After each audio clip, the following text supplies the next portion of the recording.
আমরা HTML যে ব্যবহার করি, এই HTML এ অনেকগুলি ট্যাগ ব্যবহার করে থাকি। তার মধ্যে আনঅর্ডার্ড লিস্ট একটা। এই আনঅর্ডার লিস্ট মূলত চার প্রকার। একটা হলো ডিস্ক লিস্ট, আরেকটা সার্কেল, আরেকটা হলো স্কোয়ার লিস্ট, একটা নান লিস্ট। আচ্ছা, এই আনঅর্ডার লিস্ট বোঝার আগে আমাদের অর্ডার্ড লিস্টটা কি সেটা বুঝতে হবে।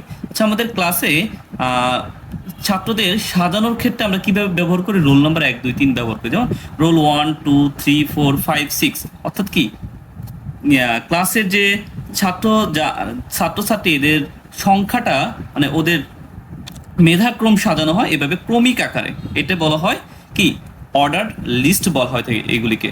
কিন্তু মাঝে মধ্যে আমরা কি করি, এরকম মানে ক্রমিক নং ব্যবহার করি না, কিন্তু তাও ওইভাবে আমরা কিছু জিনিস সাজাই। যেমন ক্লাসে স্যারে যখন গুরুত্বপূর্ণ টপিকসগুলি লেখে তখন আমরা স্টার চিহ্ন দিয়ে এইভাবে বিভিন্ন জিনিস লিখে থাকি, মানে কি এভাবে সুন্দরভাবে ক্রমিক মানে ক্রমিক আকারে সাজায়, মানে সাজানোর জন্য এইগুলি ব্যবহার করে থাকি। ঠিক এইভাবে আমরা সার্কেল ব্যবহার করে থাকি, তারপরে স্কোয়ার ব্যবহার করে থাকি। যেমন বই খাতা কলম এভাবে আমরা কি লিখতে পারি, মানে ধারাবাহিকভাবে ধারাবাহিকভাবে লিখছি, কিন্তু কিভাবে লিখলাম এটা প্রকাশ করার জন্য সার্কেল লিস্ট ব্যবহার করছি। আবার এরকম বই খাতা লিখছি, কলম লিখছি, কিন্তু এটাকে একটু সাজানোর জন্য আমরা কি স্কোয়ার লিস্টে ব্যবহার করলাম।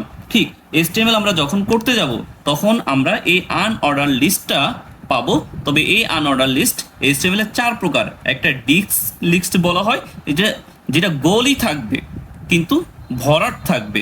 আর সার্কেল লিস্টটা কি জাস্ট গোল, এর মধ্যে কি কোনো ধরনের কালার অথবা রং ভরাট থাকবে না, জাস্ট এইভাবে গোলই থাকবে, এর মধ্যে কিছুই থাকবে না। আর স্কোয়ার লিস্ট কি হবে, চার কোণা অর্থাৎ চতুর্ভুজ আকারে থাকবে। আর নান লিস্ট কি, আমরা আলসেমি করে মাঝে মাঝে এরকম ধারাবাহিকভাবে লিখি, তবে এখানে কি স্টার চিহ্ন অর্থাৎ তারপরে তোমার সার্কেল চিহ্ন ব্যবহার করি না, স্কোয়ার চিহ্ন ব্যবহার করি না, এইভাবে আমরা জাস্ট করে থাকি। আর এই টাইপগুলিকে বলা হয় নান লিস্ট।